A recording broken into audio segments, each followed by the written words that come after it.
आप देख रहे हैं टीटीएन 24 न्यूज। मैं हूं आपके साथ प्रिया। आज के बुलेटिन की शुरुआत कुछ बड़ी खबरों से। आबकारी नीति के आरोप में मनीष सिसोदिया सीबीआई के 5 दिनों के रिमांड पर हैं। आम आदमी पार्टी बीजेपी पर आरोप लगा रही है कि सीबीआई का गलत इस्तेमाल किया जा रहा। मनीष सिसोदिया और सत्येंद्र जैन ने इस्तीफा दिया और मुख्यमंत्री अरविंद केजरीवाल ने स्वीकार किया इस्तीफा। और आज दिल्ली के कोने कोने में बीजेपी कार्यकर्ता और नेताओं का आम आदमी पार्टी के खिलाफ प्रदर्शन किया गया। भाजपा के पूर्व महापौर जयप्रकाश ने दिल्ली के शास्त्री नगर चौक पर किया प्रदर्शन। कहा, हम पहले भी बोल रहे थे कि ये घोटालेबाज लोग हैं और आबकारी नीति में बड़ा घोटाला किया है। दिल्ली में मनीष सिसोदिया ने स्कूल नहीं बनाए बल्कि कमरे बनाए हैं, जिनको कहा जा रहा है कि स्कूल बनाए हैं। स्कूल और कमरों में फर्क होता है। और भाजपा आज दिल्ली में प्रदर्शन के द्वारा जनता को बताना चाहती है कि ये लोग कैसे लोग हैं। और इस प्रदर्शन में आम आदमी पार्टी के खिलाफ जमकर नारेबाजी की गई। सर, जिस तरीके से आज दिल्ली में आप लोग प्रोटेस्ट कर रहे हैं, क्या मांगे हैं आप लोग? देखिए, अब ये सबके सामने स्पष्ट हो गया है कि केजरीवाल सरकार ने जो शराब घोटाला किया, उसमें घोटाले में जो उसके एक मुख्यमंत्री ने, उसको सीबीआई के द्वारा अरेस्ट भी किया गया। सीबीआई के द्वारा उस पर जाँच भी चल रही है। 5 दिन के रिमांड पे भी रखा गया है। अब केजरीवाल को भी नैतिकता के नाते, क्योंकि सिर्फ ये केजरीवाल के शय के बिना ये संभव नहीं था कि इतना बड़ा घोटाला हुआ जाए। ये घोटाला उसकी शय पे हुआ है। इस घोटाले का असली जो मास्टरमाइंड है वो केजरीवाल है। तो भारतीय जनता पार्टी के कार्यकर्ताओं की आज डिमांड है कि केजरीवाल को भी नैतिकता के नाम पे इस्तीफा देना चाहिए। लेकिन आम आदमी पार्टी कह रही है कि सीबीआई का गलत इस्तेमाल कर रही है बीजेपी सरकार। अब वो ऐसी बातें करता है। जब वो सरकार में नहीं आया था तो वो एक लाल रंग की फाइल लेके घूमता था। ये दिल्ली सरकार का घोटाला है, हम सीबीआई को डिमांड करेंगे। जब सीबीआई पे वो भी भरोसा करता है तो उसे सीबीआई पे इतना भरोसा होना चाहिए। सीबीआई एक ऐसी एजेंसी है जो निष्पक्ष, किसी भी प्रेशर में ना आते हुए जांच करती है। अगर ऐसी एजेंसी पे भी हम आरोप लगाने लगे तो देश का आगे चल के देश का क्या होने वाला है, आप भी सोच सकते हैं। इटावा में NH2 पर भीषण सड़क हादसा। कानपुर जा रही सवारियों से भरी बस व ट्रक के बीच जोरदार भिड़ंत। NH2 में पिलखर के पास ट्रक और बस बीच जोरदार टक्कर में 5 सवारी गंभीर रूप से घायल। इकादिल थाना क्षेत्र के अंतर्गत NH2 पर पिलखर में हुआ भीषण सड़क हादसा। सूचना पर पहुंची इकादिल पुलिस ने घायलों को रेस्क्यू किया। सभी घायलों का उपचार के लिए जिला अस्पताल पहुंचाया। हादसे में 3 महिलाएं व 2 पुरुष थे घायल। सभी घायलों को जिला अस्पताल में उपचार के लिए भर्ती कराया गया है। बस कानपुर की तरफ से जा रही थी, तभी ट्रक व बस के बीच जोरदार टक्कर हो जाने पर भीषण सड़क हादसा हो गया। बस व ट्रक की टक्कर के कारण NH2 पर यातायात भी प्रभावित हुआ है। रेस्क्यू के बाद बस को रोड से हटाने के बाद पुलिस ने पुनः यातायात शुरू करवाया। इटावा के नेशनल हाईवे 2 पर पिलकर के पास की पूरी घटना। डॉक्टर साहब, इकदिल थाना क्षेत्र में बस और ट्रक की टक्कर हुई है, कितने लोग आए हैं घायल अवस्था में? थाना इकदिल के पिलखर नहर के आगे बस और ट्रक की टक्कर हुई है, जिसमें कि 5 लोग घायल अवस्था में यहाँ लाए गए हैं। इसमें से 3 को यहाँ भर्ती करके 2 लोगों को सैफी रेफर कर दिया गया। प्रयागराज में हुई नरसंहार हत्या के संबंध में राष्ट्रोदय पार्टी ने आरोपियों के खिलाफ करी फांसी की मांग। डीएम के माध्यम से मुख्यमंत्री को भेजा ज्ञापन। राज्यपाल हत्याकांड के मुख्य गवाह थे उमेश पाल की पत्नी को मुआवजा दिलाए जाने की करी मांग। सुरक्षा व्यवस्था में हुई चूक को लेकर जताया आक्रोश। उमेश पाल हत्याकांड में मुख्य गवाह हैं उनकी पत्नी की सुरक्षा व्यवस्था के लिए राष्ट्रोदय पार्टी ने करी मांग।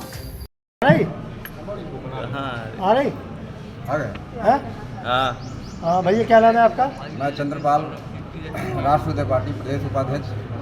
और मैं आपको बहुत बहुत धन्यवाद और बधाई देता हूं, जो चौथा स्तंभ है आपका। और हमारी ये है कि उमेश पाल की जो हत्या हुई प्रयागराज में, हमारी यही है कि उसको न्याय मिले और और जो दोषी है उनको फांसी की सज़ा हो और उमेश पाल की पत्नी को सुरक्षा मिले और जो हमारे उनके सुरक्षा गार्ड हैं उनको भी, संदीप निषाद जी को भी और उमेश पाल की पत्नी को एमएलसी के द्वारा नियुक्त करके उनको विधान परिषद भेजें या किसी भी चेयरमैन के पद पे नियुक्त करें, क्योंकि उनको जो उनके साथ ये घटनाएं हुई हैं उनकी मुहैया कराए, सुरक्षा मुहैया कराया जाए। और हमारी यही मांगे हैं माननीय मुख्यमंत्री योगी आदित्यनाथ जी से कि इस को संज्ञान से लेते हुए उनको फांसी की सजा दी जो हत्यारे।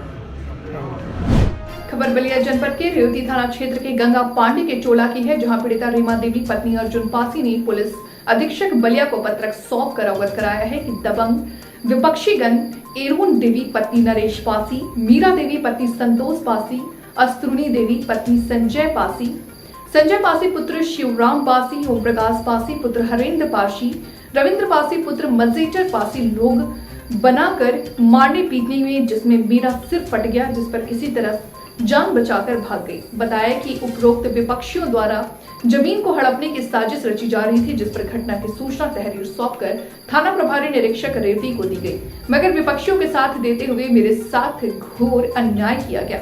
इतना ही नहीं, दोनों पक्ष का चालान कर न्यायालय भेज दिया। अतः इस परिस्थिति में विपक्षियों पर कठोर कार्रवाई किया जाना अनिवार्य है। मीडिया से रूबरू होते हुए रीवा देवी तथा सीमा देवी ने क्या कुछ कहा, ध्यान से सुनिए। अपना परिचय बताइए। मैं सीमा देवी हूँ।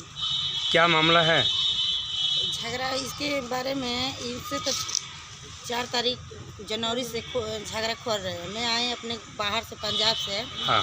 तो मेरे से झुरा झगड़ा करने लगी। इसके वो ननद मीरा देवी है। हाँ। तो मैं अपने भाई से बतिया रहे तो वो गाड़ी देने लगी। अच्छा। मैं बाहर गई तो ईटा चला दी।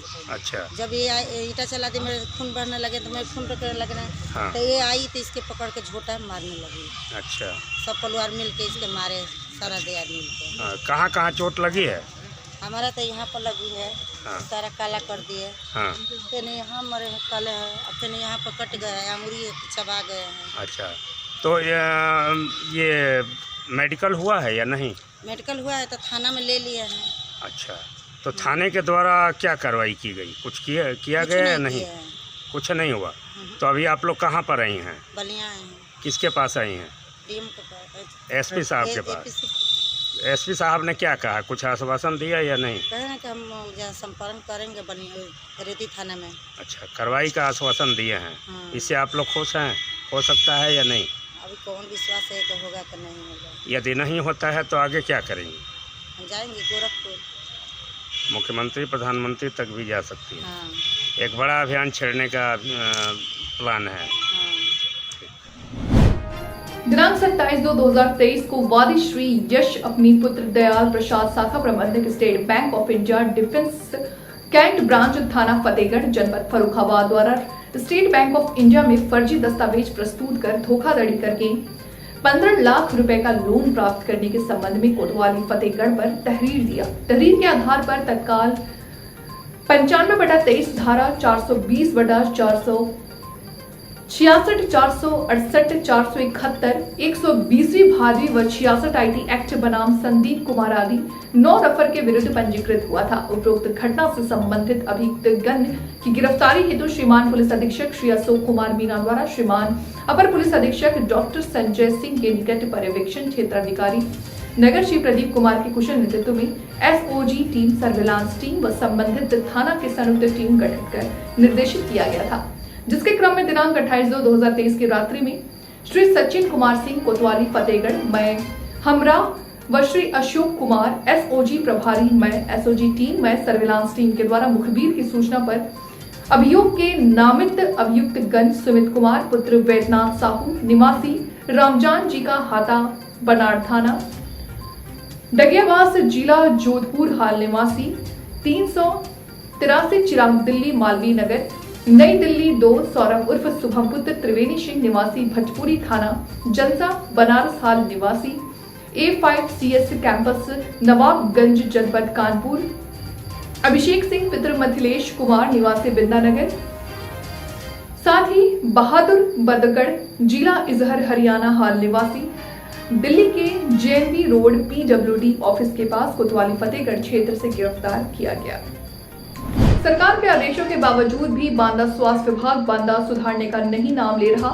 प्राथमिक स्वास्थ्य केंद्र 3 दवारी प्रभारी डॉक्टर लवलेश पटेल ने नर्स से अभद्रता शराब के नशे में रात्रि लगभग 10 बजे डिलीवरी रूम आकर प्रभारी निरीक्षक 3 दवारी उषा नर्स से की अभद्रता, जाति सूचक शब्दों का प्रयोग। पीएससी 3 दवारी में मिली शराब की बोतलें। मिली जानकारी के अनुसार नर्स ने थाना 3 दवारी में डॉक्टर प्रभारी के खिलाफ दी तहरीर। इस संबंध में जब सीएमएनओ बांदा ने बात करना चाहा तो उन्होंने जानकारी होने से किया इनकार। देखने वाली बात ये होगी कि पीड़िता को न्याय मिलेगा या नहीं। कल 28 फरवरी लगभग 8 साढ़े 8 के बीच की घटना है। थाना तिदवारी अंतर्गत सामुदायिक स्वास्थ्य केंद्र के चिकित्सक द्वारा अपने ही स्टाफ नर्स के साथ छेड़खानी की घटना कारित की गई। तत्काल पुलिस बल मौके पर पहुंच गया है। चिकित्सक का मेडिकल परीक्षण कराया गया है, जिसमें शराब पीने की पुष्टि हुई है। इसमें अभियोग पंजीकृत कर लिया गया है। साक्ष्य संकलन की कार्रवाई की जा रही है। जो भी साक्ष्य आएगा तदनुसार वैधानिक कार्रवाई अमल में लाई जाएगी। भागलपुर में 49वां बोआ कोन कार्यक्रम का आयोजन किया जा रहा है, जिसमें भागलपुर ऑर्थोपेडिक सोसाइटी के द्वारा 3 दिवसीय कार्यक्रम का आयोजन किया जाएगा। ये कार्यक्रम 3 मार्च से लेकर 5 मार्च तक चलेगा, जिसमें देश विदेश के दर्जनों ऑर्थोपेडिक डॉक्टर्स शिरकत करेंगे, जिसमें हड्डियों पर उचित उपचार को लेकर परिचर्चा कार्यक्रम की जाएगी। कार्यक्रम के दौरान बिहार के अलावा झारखंड, गुजरात, महाराष्ट्र, उड़ीसा, दिल्ली जैसे अनेकों राज्यों से चिकित्सक यहां पहुंचेंगे। साथ ही साथ इस 3 दिवसीय कार्यक्रम में 2 महिला ऑर्थोपेडिक भी अपनी राय देने भागलपुर पहुंच रही हैं। इसको लेकर आज प्रेस वार्ता के दौरान doctor Sumen Chatterjee, doctor Amitabh Singh, doctor Bharat Singh, doctor Mahesh Prasad के अलावा कई हड्डी रोग विशेषज्ञ मौजूद थे। प्रेस वार्ता के दौरान बताया गया कि कम खर्च पर कैसे उपचार किया जाएगा, इस पर सेमिनार किया जाए। साथ ही साथ देहरादून से आने वाले डॉक्टर बीके संजय और डॉक्टर एड प्रकाश जो चेन्नई से पहुंच रहे हैं, वो अपनी बातों को चिकित्सकों के बीच रखेंगे। वहीं बुजुर्गों को घुटने में दर्द को लेकर कैसे सुलभ कर सुगमता से उपचार किया जाए, इस पर भी परिचर्चा की जाएगी।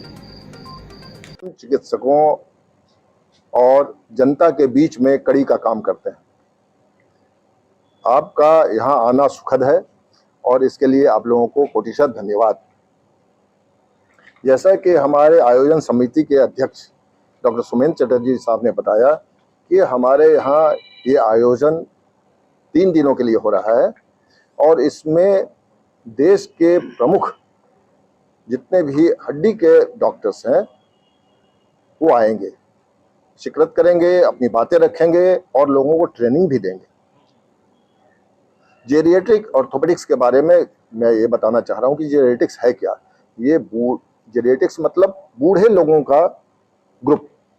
तो बूढ़े लोगों में हड्डी जब कमजोर हो जाती है, टूटती है और लोग सोचते हैं कि अब तो बूढ़े हो गए, इनको करना क्या है, छोड़ देते हैं, अक्सर छोड़ देते हैं और वो बेचारे घुट-घुट कर मरते हैं। हम लोगों का ये धर्म होता है कि उन लोगों की भी सेवा करें, उनको भी हम अपनी मुख्य धारा में लाएं और उन्हें अच्छी जिंदगी देने का प्रयास करें। इसके बारे में बहुत तरह के शोध होते रहते हैं, बहुत तरह की नई विधाएं आती हैं जिससे कि बूढ़े लोगों का उपचार आसानी से, कम खतरे में, कम खर्चे में और जल्दी रिकवरी वाला हो जाए। ऐसे विधाओं को हम लोग जेरिएट्रिक ऑर्थोपेडिक्स कहते हैं और इसके लिए हम लोग कृत संकल्प हैं कि इस बार हम लोग उस पर पूरा ध्यान देंगे और अपने समाज के इस विचार को कि बूढ़े लोगों को इलाज की क्या जरूरत है उसको बदलने की कोशिश करेंगे। एयर कनेक्टिविटी के क्षेत्र में बिछड़ा बिहार के लोगों को एक बार फिर बड़ी खुशखबरी मिल सकती है। दरअसल सरकार ने बेगूसराय अवस्थित उलाव हवाई अड्डे के जीर्णोद्धार के आदेश पर मुहर लगाई है, जिससे यह उम्मीद की जा रही है कि आने वाले दिनों में बेगूसराय और इसके आसपास के लोगों को हवाई सेवा के लिए पटना या दरभंगा जाने की जरूरत नहीं पड़ेगी। बताते चले कि बेगूसराय बिहार की औद्योगिक राजधानी है और यहाँ से एयर सेवा शुरू करने के लिए लोग बरसों से अपनी मांग कर रहे थे। ऐसे में सरकार की इस पहल से लोगों में नई उम्मीद जागी है। बेगूसराय और उसके आसपास का इलाका बिहार का समृद्ध इलाका माना जाता है और जहाँ के लोग कारोबार करने के सिलसिले में दिल्ली, मुंबई और बड़े बड़े शहरों में जाते आते रहते हैं, पर हवाई सेवा नहीं होने के कारण ऐसे लोगों का एक बड़ा समय पटना और दरभंगा जाने में खर्च हो जाता है।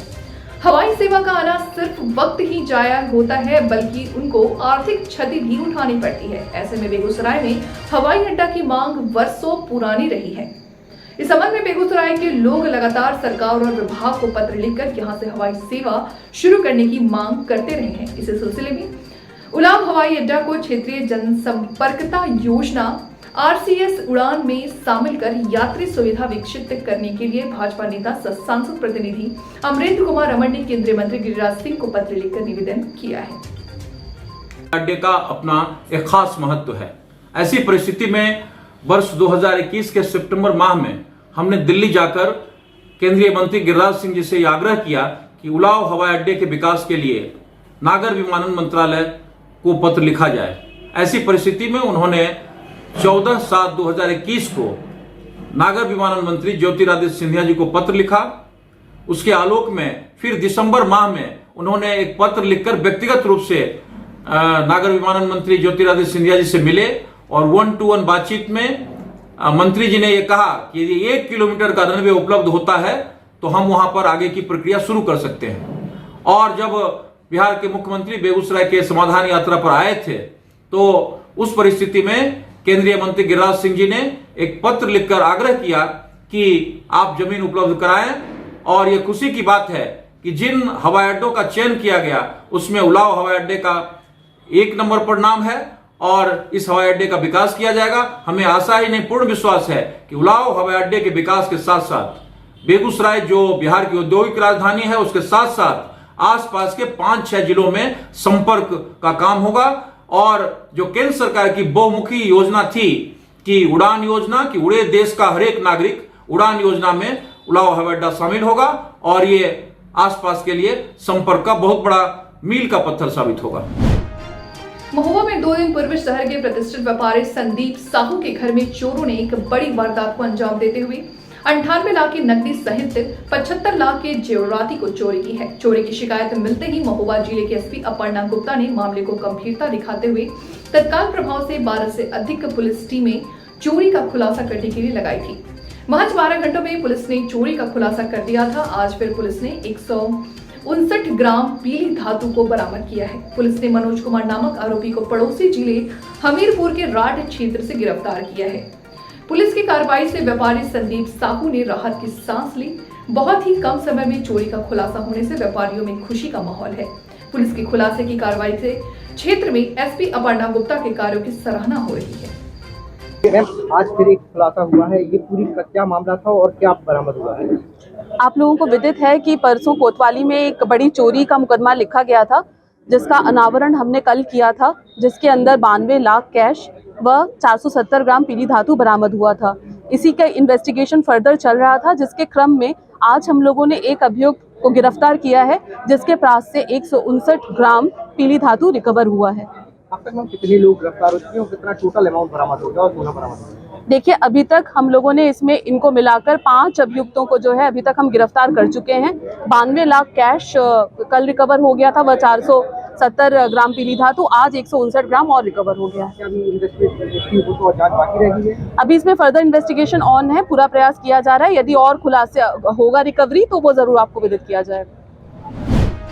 बलिया जनपद के नरही थाना क्षेत्र अंतर्गत चोरा सलीमपुर के डेहरी मौजे की है, जहां वन विभाग तथा नरही पुलिस की मिलीभगत से हरे पेड़ों की कटाई धड़ल्ले से चल रही है। एक तरफ सरकार पर्यावरण को बचाने के लिए प्रत्येक वर्ष करोड़ रुपए खर्च करके पेड़ लगा रही है, तो वहीं दूसरी तरफ वन विभाग तथा नरही पुलिस की मिलीभगत से हरे पेड़ों को कटवाया जा रहा, जो ऐसा प्रतीत होता है कि कुछ समय बाद पूरा इलाका पेड़ विहीन हो जाएगा। एक लकड़ी माफिया द्वारा नाम पता न बताने की शर्त पर बताया कि 1000 रुपए वन विभाग व 1500 रुपए प्रति एकड़ प्रति पेड़ थाने की पुलिस को पेड़ काटने से पहले ही देना पड़ता है, जिसे काटकर गाजीपुर जनपद के महेंद्र परसा की आरा मशीनों को बेचने या फिर बक्सर बिहार भेज रहे हैं। क्षेत्रीय लोगों को कहना है कि अगर यही स्थिति रही तो जल्द ही पूरा क्षेत्र पेड़ विहीन हो जाएगा। बड़ी बात तो यह है कि बिना लाइसेंस के आरा मशीन भी चढ़ावा देकर चल रही है। जिसके पास लाइसेंस भी है वो भी मानक से अधिक लकड़ी गिराकर खुलेआम चिराई कर रहे हैं। मीडिया ने जब DFO से संपर्क करने का प्रयास किया तो वॉइस रिकॉर्ड में क्या कुछ बताया, ध्यान से सुने। हेलो हेलो हेलो जी नमस्कार। नमस्कार जी, बताएं। हेलो।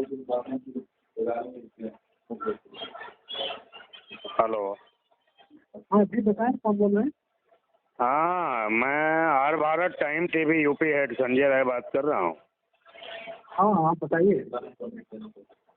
ये कह रहे थे डीएफओ साहब से बात हो रही है क्या हमारी?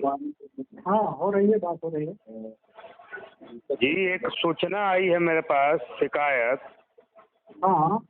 नाराही थाना क्षेत्र के चौरा सलेमपुर, नाराही थाना क्षेत्र के चौरा सलेमपुर डेहरी मौजे में हरे पेड़ों की कटाई धड़ल्ले से हो रही है। क्या आपके पास इसकी सूचना है?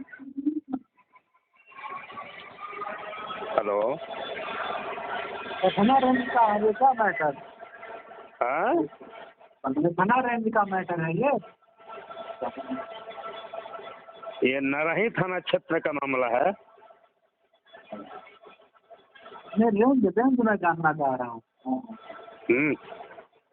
रेंज कौन सी है? नाराही थाना क्षेत्र है, नाराही थाना क्षेत्र। गाँव का नाम क्या है? सलेमपुर चौरा। हाँ? चौरा सलेमपुर के डेहरी मौजे में काटा जा रहा है हरे पेड़।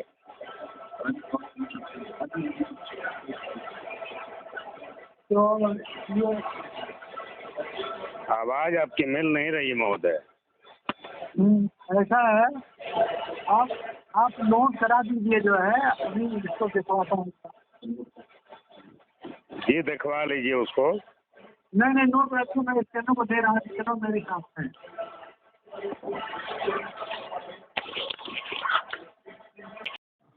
जी हेलो। हेलो। हेलो, हाँ मैं स्टेनो बोल रहा हूँ बलिया से। बताइए क्या? जी, स्टेनो बंद से बोल रहा हूँ। हाँ हाँ हाँ बताइए, क्या नाराही में कोई शिकायत था? नाराही थाना क्षेत्र में चौरा सलेमपुर डेहरी मौजे में हरे पेड़ों की कटाई हो रही है धड़ल्ले से। चौरा सलेमपुर डेहरी? जी जी, चौरा सलेमपुर के डेहरी मौजा है। डेहरी मौजा है? जी जी, आम का पेड़ है, हरे आमों की पेड़ों की कटाई हो रही है। केवल आम के ही हैं कि और कुछ है? अब समाचार में या सूचना में तो हमको आम का पेड़ ही बताया जा रहा है, तो हमने कहा कम से कम आप लोगों को अवगत करा दूं। नहीं, बात सही है, जानकारी हमको हो जाए तो कार्रवाई होगी। ब्लॉक वहाँ भी है ना? हाँ, सोहाव ब्लॉक है, थाना नाराही है। ठीक है, थैंक अब यू। कारण की पूरी एविडेंस आ गई है तो खबर चलाने से पहले आप लोगों को मैं सोचा कि अवगत करा दूं। नहीं ऐसा है, हम तुरंत कार्रवाई करा रहे हैं। जी जी, अविलंब उसको दिखवाइए, और यदि ऐसा दोषी पाए जाते हैं निश्चित रूप से उनके ऊपर कठोरतम कार्रवाई करें। हाँ कार्रवाई होगी। आप कहाँ से बोल रहे हैं? मैं UP head R Bharat time TV Sanjay Rai बात कर रहा हूँ। अच्छा संजय जी। जी थैंक यू। ठीक है, ओके। जनपद शाहजहांपुर से इस वक्त की बड़ी खबर। दरअसल मामला यह है कि थाना तिलहर क्षेत्र के ग्राम हदगांव का जहां पीड़ित निधि सक्सेना ने अपने दर्द खुद बयां किया। पीड़ित निधि सक्सेना ने बताया कि मेरी खुद की भूमि पर सैकड़ों लिप्टिस के पेड़ थे, जो कि मेरे पड़ोस के गांव विकरणपुर का रहने वाला दबंग तहरूर खान ने मेरे लिप्टिस के पेड़ मुझे बिना बताए दबंगई से काट दिए, जबकि काफी मुकदमे दबंग तहरूक खान पे पहले से दर्ज है। साथ मामला पीड़ित निधि सक्सेना ने थाना तिलहर कोतवाल को प्रार्थना पत्र देकर सारा मामला बताया, लेकिन अभी तक पुलिस खाना पूर्ति करती नजर आ रही है। मौके पर जाकर लेखपाल अरविंद कुमार ने जांच की वजह जांच कर मामला जाना तो हदगांव का बयान, किरणपुर के ग्रामवासी मासूक का बयान दर्ज कर फर्जी आख्या प्रस्तुत की लेखपाल गोल गोल बातें कर पीड़ित को समझा रहे। पीड़ित के पिता की मृत्यु हो जाने पर इसका नाजायज फायदा उठा रहे दबंग तहरूक, जबकि तहरूक प्रधान पति है। पीड़ित निधि सक्सेना के लिए जीगा जंजाल बन चुका है। ये पीड़ित निधि सक्सेना ने उत्तर प्रदेश शासन प्रशासन से न्याय की मांग करते हुए कहा है कि जिस तरह से दबंग पर कठोर कार्रवाई की जाए ताकि भविष्य में किसी और को भी नुकसान न पहुंचाया जा सके। ओके, क्या नाम आपका? अच्छा, कहाँ की रहने वाली हैं?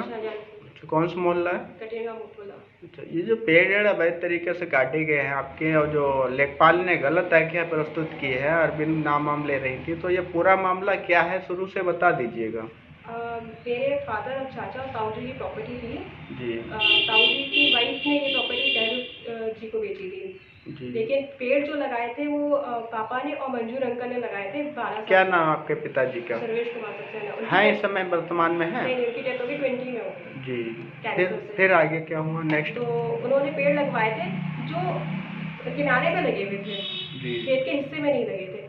उसके 1/3 के हिस्सेदार चाचा, 1/3 टहरू और 1/3 की मैं हिस्सेदार थी और बटाई मंजूर अंकल की थी। लेकिन उन्होंने बिना किसी को इन्फॉर्म किए 16 फरवरी को पेड़ कौन से प्रजाति के थे? यूटिलिप्टस के। अच्छा, तो वो कितने पेड़ थे लगभग? करीबन जो जड़ें गिनी गई है वो 210 की हैं। 210 पेड़ थे। किसने काट लिए? टहरू खान ने। अच्छा, तो आपकी बिना मर्जी से? हाँ, उन्होंने कोई नोटिस नहीं दिया था। अच्छा, तो किसने पेड़ आपके काट लिए? तहरूफ ने। तहरूफ कहाँ के रहने वाले हैं? विक्रमपुर के। अच्छा, तो जिसकी सूचना आपने थाने पर दी है? हाँ जी, मैंने IAS ऑफिसर यहाँ पे भी दी है डीएम सर को और तहसील में। क्या आपका मुकदमा दर्ज हुआ है? हाँ, इस पे एक बंटवारे का केस मैंने डाल रखा था जिसके ऑर्डर हो चुके थे। जी। तो उसके बाद उसमें राजस्व विभाग से आप मिली हैं, कभी सूचना दी है राजस्व विभाग को? राजस्व विभाग को नहीं, मतलब पुलिस के पास ही कंप्लेंट गई है, IAS ऑफिसर के पास। और लेकिन इसमें दिक्कत ये है ना कि अब जो तो वहाँ पे मौके पे लेखपाल पहुँचे आपके क्षेत्रीय जो है? मेरी उनसे बात हुई थी, वो गए तो नहीं है, लेकिन उन्होंने रिपोर्ट लगाई है विक्रमपुर के गवाहों पे। तो रिपोर्ट जो लेखपाल ने लगाई उससे आप संतुष्ट हैं? नहीं, उसी की तो इन्वेस्टिगेशन में चाहती हूँ। तो आपको क्या लग रहा है, किस तरीके की रिपोर्ट लगाई है लेखपाल ने? सीधी सी बात है, हदगांव का मैटर है, आप विक्रमपुर के गवाह लगा रहे हैं तो वो सोचने वाली बात हो जाती है। अच्छा, गवाह तो मतलब आपके जो पेड़ थे, जहाँ का आपका मामला है वो हदगांव का है और ये रिपोर्ट लगा रहे हैं विक्रमपुर के ग्रामवासियों की, लेखपाल। तो लेखपाल से आप संतुष्ट नहीं है? तो उनकी रिपोर्ट कैसी है लेखपाल की? झूठी है। तो आप क्या चाहेंगी? मैं चाहती हूँ इस पे एक बार इन्वेस्टिगेशन हो जाए हायर लेवल से। मैं उत्तर प्रदेश प्रशासन से ये मांग करती हूँ कि इस तरह के दबंग लोगों पे कंट्रोल किया जाए और कठोर से कठोर कार्रवाई की जाए। और ये तहरूफ खान वगैरह के बारे में मैंने पहले भी सुना है कि इन पे काफ़ी क्रिमिनल केस भी चल रहे हैं। ये इसी तरह लोगों को परेशान करते रहते हैं। फिलहाल वक्त हो चला एक छोटे से ब्रेक का, जल्द हाजिर होंगे ब्रेक के बाद। तब तक के लिए बने रहिए हमारे साथ। मुझे दीजिए इजाजत, नमस्कार।